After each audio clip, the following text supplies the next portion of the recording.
Krista kalumpui le ka in hum him nga mang an niya kabig na hum ka tha ituk ruwa ivan in hum chungan buhay na ten nan chim pha kalo khi bùi lâu sang mà se lâu ôm anh bộ lâu khen sẽ là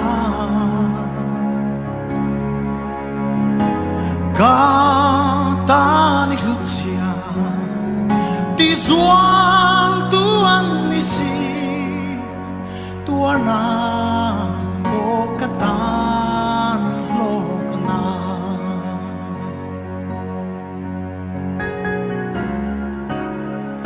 Kovel sual na sang ze Karaleng kan ni Tren khat ten ti sa an chuanga Kini tharau zara Krista chuang tu te chu Avan man nga in min choma khi bùi lâu sang mà se lâu ôm anh bộ lâu khen sẽ là cả ta ni lúc chia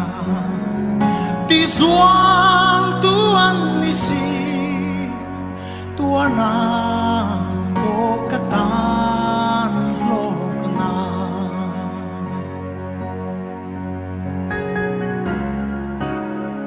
Kovel hi chua sana ba nen hong turin kalay nun hiya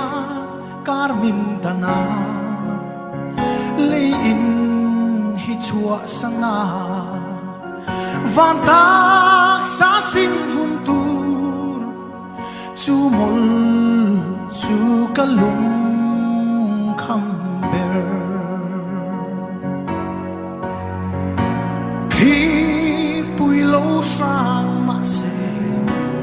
lâu ôm anh bộ lâu khen sẽ là cả ta đi lúc chia ti zuan tu an ni si tu na